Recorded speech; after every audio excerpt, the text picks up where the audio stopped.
이재명이 오늘 이런 얘기를 했다 이겁니다. 엔비디아 지분이 30%만 대한민국 국민들이 가지고 있으면 세금을 안 내도 되고 세금 내야 될 걸 150조 가지고 무슨 세금을 안 내고 뭐 이런 얘기를 하는데 근데 전 이 얘기를 듣고 그래서 오늘 뭐 이준석 의원도 비판을 하고 이재명 민주연구원 유튜버 대담서 한국에 이 엔비디아가 생겨서 30%를 국민이 나누면 세금 오돈하지 않아도 되고 뭐 이런 말 같지도 않은 얘기를 해가지고 일단 기본적으로 돈 액수 계산부터도 잘못됐고 한국은 600조 세금을 걷는 나라에서 무슨 150 지분 30% 해봐야 150조인데 그걸 가지고 무슨 세금을 안 내도 될 건 저런 건 너무 지나친 헛소리고요.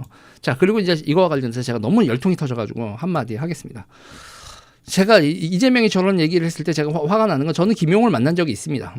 이재명 측근 김용을 만난 적이 있는데 그때 이제 그랬어요. 뭐 이런저런 얘기하다가 그 고견을 부탁드린다. 어떻게 하면 뭐 이재명 그 지사가 대통령 후보로 오를 수 있을까 뭐 이런 얘기하다 제가 경기 남부에다 비트코인 센터 만들어라. GPU 데이터 센터 만들라. 그런 얘기했었거든요. 그러려면 전기 많이 필요하니까 이 탈원전 정책하고 문재인하고도 차별화해서 가라. 문재인하고 삐딱선 걷는 거를 계속 정파적으로만 가지 말고 정책으로 다르게 가라. 경기 남부는 IT 산업 중심 기지니까 그러니까 이 비트코인 이거 만만치 않을 거다. 그러니까 이거 채굴을 하는 거 그리고 GPU 센터 만들고 이런 거 하고 해라라고 내가 얘기를 했었거든. 김용이 알아들었겠어요? 내가 김용 붙들고 그런 얘기를 한 내 자신이 한심하다. 그냥 야 문파 새끼야 나 우리 지지해줘 그러면은 너도 좋은 일 있을 거야 뭐 그런 얘기는 하는 건데 근데 거기다 대고 고견을 얘기해 달라니까 진짜 고견을 얘기해 주는지 착각한 제일씨 바보죠. 자 일단은 그건 그거고 그럼 대한민국 시민들은 이미 엔비디아 내가 뭐 자꾸 엔비디아라고 하지 엔비디아 주식 가지고 있습니다. 얼마너치 가지고 있냐면요 110억 7,690만 달러어치 주식을 이미 가지고 있어요. 2022년 5월 28일 기준입니다. 그래서 엔비디아 주식을 얼마 가지고 있는지 막 찾아보니까 2024년 5월 28일에 이 정도 가지고 있다라는 것밖에 데이터가 없고 그 다음엔 계속 딱 그거 없더라고요. 그래서 2024년 5월 28일 기준 110억 7,690만 달러 가지고 있고 당시 주가 기준으로 0.58%를 가지고 있습니다.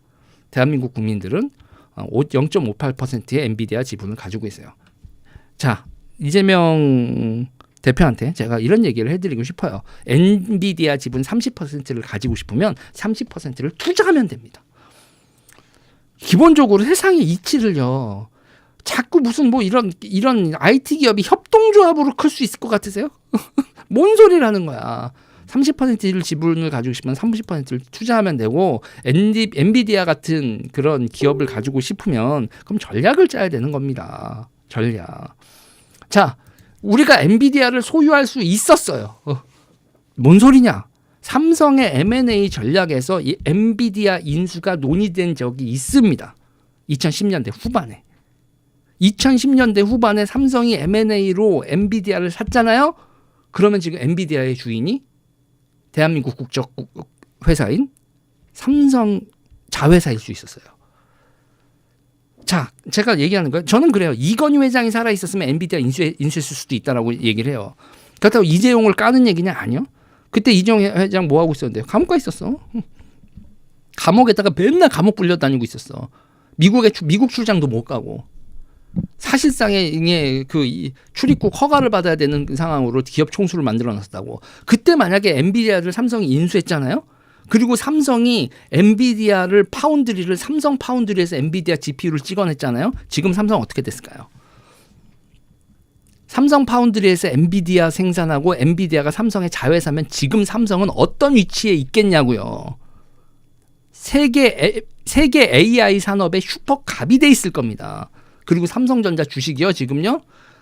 액면 분할하고 5만 원, 6만 원 떨어졌던 지금 시가가 이렇게 되고 있는 삼성전자 주식 지금 100만 원 갈 겁니다. 100만 원 갈 거예요. 지금보다 20배는 갈 겁니다. 이 모든 게 가정이죠. 이 모든 게 가정이지만 이재용 회장이 사법 리스크에 시달리게 하고 삼성의 미전시를 해체시켰죠. 문재인 정권이. 문재인 정권과 이재명 이런 인간들이 삼성의 미전시를 갈길갈길 찢어서 정치에 개입하는 거 막겠다는 그 주장 하에 삼성의 대전략을 짜고 있는 팀 자체를 부셔버렸어요. 엔비디아 인수 이루어지지 못할 상황이었던 거죠. 저는 삼성의 미전실이 돌아가고 있었다면, 그리고 이게 모든 게 가정이죠. 삼성의 미전실이 돌아가고 있었고 이재용 회장이 사법 리스크에 시달리지 않았다면, 그리고 그 상속세 문제나 기타 등등에서 기업이 기업 활동에 전념할 수 있게 해줬다면, 그러면 저는 엔비디아 인수 가능했었던 이슈라고 봅니다. 다 가정일 뿐이에요. 가정일 뿐입니다. 그리고 경제 얘기 자꾸 하는데, 저는요, 문재인 정부가 있잖아요. 문재인 정부가 AI 세계 전략을 세우고 노동관계법, 요새 이제 52시간 노동제 이런 얘기 나오잖아요. 노동관계법, 그리고 대한민국 주요 기업과 금융을 통해서 엔비디아 ARM도 인수 얘기 있었다고요. 우리가 엔비디아하고 ARM을 인수했다고 해봐요. 어떤 일이 벌어졌겠냐 지금. 그런 거에서 있어서 기업들하고 모여가지고 대전략 세우고, 우리가 만약에 AI 산업하고 이쪽으로, 아니 우리가 김대중 정권 때만 해도요. 김대중 정권 때 그거 여러분 보수와 세력하고 그 보수에서도 박태준, 김종필하고 같이 정부를 했어요. 초기에. 그때 뭘 했어요? 김대중 정부의 경제팀들이 IMF를 극복하면서도 IT 산업으로 가야 된다고 해서 금융 어떻게든 총동원해가지고 그 정보 인프라 고속도로에서 초고속 인터넷만 깔고 그렇게 투자하고 뭐하고 하면서 IT에서 비즈니스 모델을 만드는, 미국에서 IT 비즈니스 모델을 만드는 유일한 국가가 대한민국이었다고요. 아이러브 스쿨 기억나세요? 아이러브 스쿨 기억나시냐고요, 여러분? 세계 최초의 SNS 싸이월드 기억나시나요? 이게 모바일로 가면서 솔직히 이명박 정부하고 보수 쪽에서도 헬렐레 거리고 진보 정부에서도 다 헬렐레 거려서 모바일 플랫폼에서 우리가 세계적인 비즈니스 모델을 만드는 국가에서 탈락해버렸다고. 진짜 한심한 겁니다. 정치가 개삽질하니까 그런 일이 벌어지는 거예요. 생각을 해보십시오, 여러분. 싸이월드 인수했던 거기가 SK가 통신회사인데 네이트온이 지금 제정신만 가지고 있었어요. 이 문자 메시지 수익을 연연하지 않고 네이트온을 핸드폰으로 빨리 내놨으면 카카오가 어디 있습니까? 지금 다 우리 네이트온 쓰고 있지. 컴퓨터에서 쓰던 거 네이트온, 익숙한 네이트온을 그대로 컴퓨터에서 와서 카카오 자리를 뺏었어야 되는데, 문자 서비스 공짜로 하는 게 싫어서 그걸 내주는 그 바보 같은 경영 아닙니까? 그리고 SK 뭐야 그때요? 그거 싸이월드 하고 있었던 거기 그냥 주가 시가총액 1조가 넘던 회사가 그냥 공중에 사라졌죠. 자, 그건 거고. 저 지금 파란티어 이런 얘기하는 거 아닙니다. 지금요. 제 얘기는 이제 계속 얘기할게요. 자, 지금 이 상태에서 그래서 이제 저는요. 그러니까 대한민국 주요 기업과 문재인 정부 때 이제 대한민국 주요 기업과 산업은행 이런 데서 해서 우리가 엔비디아, ARM 이런 거, 그리고 저는 그래서 현대가 보스턴 로보틱스 인수한 거 정말 높게 평가하고요. 엔비디아, ARM들 그런 주요 기업들의 인수에 대전략을 세우고, 비트코인 같은 거 채굴과 관련돼서도 산업 육성했으면. 그래서 원자력 발전소 있잖아요. 제가 요새 지방 정부한테도 그래요. 뭐 찡찡찡찡 거리지 말고 강원도 원자력 발전소 여러분 부지도 취소했어요. 강원도민들하고 그리고 문재인 정부하고 원자력 발전소 저기 다 서명하고 부지 확보해서 원자력 발전소 건설하기로 돼 있던 것만 취소했는데, 강원도민들 한번 생각을 해보세요. 그리고 우리나라에서 송전탑 가는 거 이렇게 지금 나라가 난리죠. 그러면 원자력 발전소 만들고 거기서 송전 범위를 태백산맥을 넘어서 경기 남부로 하는 게 아니라 그냥 거기다가 강원도에다가 원자력 발전소 만들고 채굴 센터 같은 거 만들고 GPU 데이터 센터 만들었다고 생각을 해보세요. 한번 가정을 해보라니까요. 그럼 어떻게 됐겠나? 강원도가. 그래서 우리는 원자력 발전소도 짓고 여기 원자력 발전소 폐기장도 같이 지을 거고요. 그 대신 여기다가 비트코인 채굴, 반도체 생산 거점, 여기다가 전기 많이 쓰는 거, 그리고 여기 지역 인재, 반도체, 우리는 52시간 노동제 이런 거 여기 풀어주시고요. 특별자치도니까 특별자치도의 조례에 의해서 노동 관련된 것도 하고, 우리는 반도체 산업 친화적인 노동 정책, 세금 정책, 그리고 교육 정책 다 쓰겠습니다. 그리고 강원도의 우수 인재들은 의대가 아닌 반도체와 IT 로봇 전문가로 육성하도록 그렇게 지자체 차원에서 하겠어요. 스타트업 육성 이런 것도 전부 다 목숨 걸고 하겠습니다. 만약 지자체가 그렇게 나갔으면 지금 강원도 어떻게 됐을까요? 원자력 발전소 두 기를 이용해서 그 전력과 그리고 핵 폐기물을 유치하는 걸 조건으로 이런 거에 대해서 국가 육성 사업으로 이렇게 갔으면 어떻게 됐겠냐고요. 강원도가. 그때 강원도 뭐 하고 있었어요? 알펜시아 만들고 평창 올림픽에 모든 걸 걸었죠. 절대 핵발전소 건설 또다시 추진 절대 안 된다. 강원도 삼척시 바보 멍청이 같은 소리죠. 앞으로 삼척이 뭐 먹고 살 건데. 그러면 국민 거기 삼척 소득 8만 불 넘었어. 만약에 그 정도에 해서 평창에다 올림픽하고 뭐하고 인프라하고 뭐해서 그렇게 뜯어먹는 거 그런 게 아니라 우리 이거 비트코인하고 반도체 파운더리 같은 거 이런 거 전부 다 이 전기를 중심으로 해가지고 여기 산업단지를 육성하자. 그랬으면 강원도가 어떻게 됐겠냐고. 레고랜드 같은 거 하지 말고 비트코인 채굴센터 같은 거 만들었으면. 강원도는 원자력 부지 유치된 것도 취소했고 평창 올림픽에 올인했죠. 전라북도 특별자치도 강원도 특별자치도 하고 전라북도 특별자치도 두 군데. 전라북도 특별자치도는 뭐 했어요? 공항에 올인했죠. 그러니까 탈원전 정책에 탈원전 정책하면서 대한민국 코인 채굴 사업 우리나라 그런 거 없죠. 전기 비싸고. 그래서 우리나라 코인 채굴할 때 다들 어떻게 했습니까, 여러분? 그 농업 전기 끌어다가 그 농막에서 GPU 엔비디아 GPU 쭉 꼽아놓고 그때 이제 RTX 1080, 1070 뭐 이런 거 써다가 그런 거 쭉 걸어놓고서는 채굴할 때는 뭐가 좋냐 그러면서 그러고들 그 엔비디아 GPU 쭉 창고에다 꼽아놓고 그렇게 채굴하다가 걸리고 농업 전기 이용했다가 막 이런 거 나오죠. 차라리 그럴 때 제대로 그냥 야간 전기나 기타 등등을 채굴을 제대로 그냥 작정하고 했으면 지금 여러분 얼마나 돈이 벌었겠어요. 그리고 GPU 베이스 데이터 센터가 훗날 뭐로 바뀔 수 있어요. AI 데이터 센터로 바뀌잖아요. 지금 지나와서 하는 얘기는 누가 못하냐 할 수도 있죠. 그런데 지나와서 한번 복귀를 해보란 말이야. 그게 정말 그렇게 했으면은 지금 날라다닐 텐데 뭘 우리가 놓쳤냐. 근데 이재명이 엔비디아 같은 지분을 나누자 이런 얘기가 아니라 왜 엔비디아 같은 기업을 우리가 유치하지 못했느냐에 대한 그런 반성을 해야죠. 왜 스타트업으로 하지 못했냐. 엔비디아 인수 기회를 왜 날렸냐. 엔비디아 지분을 우리가 인수를 왜 못했는지 그리고 정치가 무슨 삽질을 했는지 아니면 우리가 왜 스타트업을 못 키워냈는지 그리고 그 비트코인 같은 거 채굴 같은 거 할 때 왜 유시민 방송 나와서 토론 같은 데서 삽질하고 그러면서 이거 가지고 그 금융 특구 만든다고 광주에서 비트코인 특구 만들고 부산에서 금융 특구 만든다 이러면서 정치인들이 그거 비트코인 가지고 그 채굴하거나 뭐 이거를 생각 안 하고 오로지 지네들 광주하고 부산 둘이 헤쳐먹으려고 여야가 야합한 그런 개짓거리 그런 걸 반성해야지. 그런 걸 반성해야지. 그리고 경기 남부에 그 판교 테크노밸리하고 쭉 그런 거 돼 있을 때 그쪽에 GPU 데이터 센터 만들고 뭐 기타 등등 하고 에너지 정책 그런 얘기를 저도 바봅니다. 김용 같은 사람 붙들고 얘기를 해봐야 무슨 그게 머릿속에 기억에 남을까. 그러니까 이재명 대표 전화해서 우리 가족에서 형님이 저한테 그러는 거는 제가 잘못한 게 아니라 형님이 어쩌고 저쩌고 한 겁니다. 그리고 그 철거민 문제는 그 철거민들이 그거 알박기 하는 성격이 어쩌고 저쩌고 유재일 선생이 잘못 알고 있으면 다 알겠습니다. 다 알겠는데 그러면서 자기의 인간적 매력 어필하고 저 지지해 주십시오. 그래서 뭐 이재명 뭐 그때 지사 지금 대표 뭐 지금 제가 이런 포지션이지만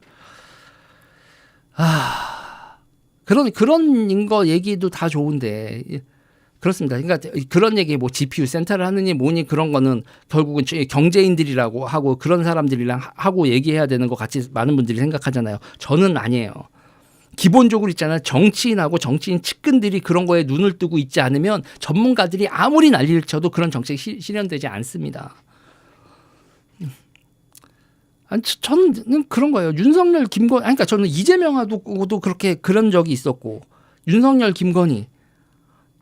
그러니까 저는 이재명은 자기 형 뒷담화 까기 바쁘고, 아니 대한민국의 지도자란 인간들이 전화해서 이재명은 전화해서 자기 형 뒷담화 까기 바쁘고, 철거민들 뒷담화 까기 바쁘고, 나한테는 김건희 여사는 한동훈 저 새끼 나쁜 놈이야, 오세훈도 못 믿을 인간이야, 이준석도 나쁜 놈, 이런 얘기들이 나하고 앉아 있고.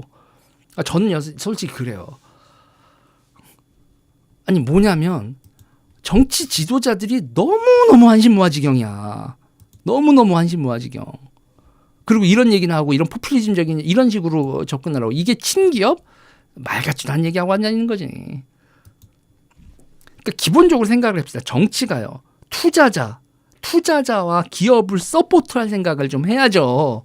인재를 어떻게 육성할 생각을 좀 해야 되고. 그런데 죄다 주가 장난질, 사모펀드질, 지들 부자 되는 거에 미쳐서 나라가 부강해지는 거에 인간들이 관심이 없다고.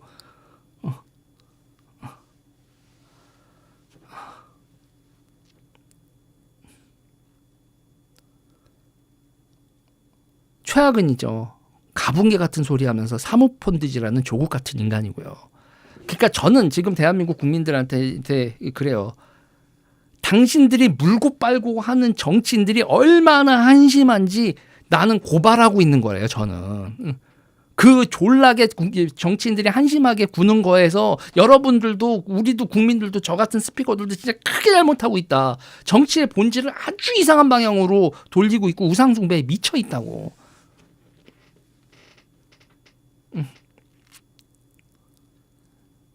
김건희 여사도 여러분 계속 스트레스 받은 게 뭐예요? 도이치모터스 아닙니까? 도이치모터스 주가 조작에 가담했나 뭐나.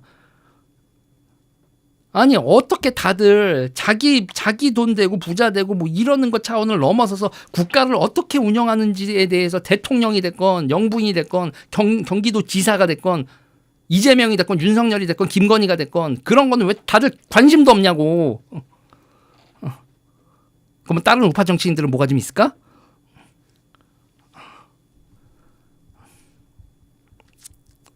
그래서 제가 이런 얘기를 해서 정치인들이 저를 만나는 걸 되게 부담스러워 하는데 왜 부담스러워 합니까?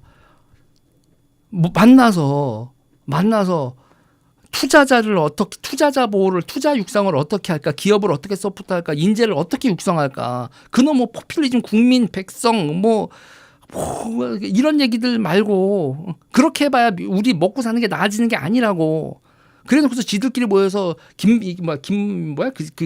뭐예요 그거 재건축했었던 거 누구죠?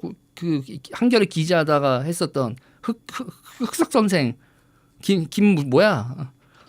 아무튼 그렇게 정치하면서 정보 얻은 걸로 그런 거나 하고 사모펀드질하고 주가 장난 해가지고 그 펀드 하는 거에 그런 주가 장난질 치는 인간들이랑 밥이나 처먹고 안 그래 조국 씨? 임종석 씨 안 그러냐고. 작전 세력하고 밥을 처먹으면서 사진을 찍고 그렇게 떠드는 거에 대해서 어떻게들 생각하냐고. 애월식당이었나? 김의겸 흑석 김의겸 선생이나 나라 있잖아요. 정치를 하면 자기 개인적인 거는 개인적인 거고 다 좋아. 사모펀드 투자하지 말라는 거 아니야. 하려면 해. 정치를 이용하지 말고 그리고 그런 거 하면서도 무엇보다 자기네들의 본질인 국가의 부강함 그리고 그 부강한 나라에서 사는 보통 사람들의 삶의 질 거기다 대고 우쭈쭈쭈 해주면서 대체휴일 내일도 대체휴일 확대하고 대체휴일 확대하고 그리고 각종 포퓰리즘 짓 하는 게 그게 정치냐고. 아무튼 저는 이재명이 이딴 얘기하고 앉아있는 거에 엔비디아 지분 뭐 이런 얘기하고 있는 거에 아유 저 인간은 기본적으로 제대로 정치인 되기는 자본주의 세상에 투자자들이 있고 기본적으로 이 원칙으로 돌아가는 이 세상에 적응하기 힘들겠다. 억강부야하고 외치는 게 이재명한테 어울리지 무슨 중도 우파 우클릭이 말 같지도 않은 얘기를 하고 앉아있어. 본질이 뼛속까지 이 모양이고 이런 말 같지도 않은 얘기를 픽픽 던지는 인간인데 어떻게 엔비디아 만들 건데 그 얘기를 하라고. 있지도 않은 K 엔비디아 지분을 나누는 얘기 말고 어떻게 엔비디아를 만들지를 생각을 하라고. 정치인이면 어휴.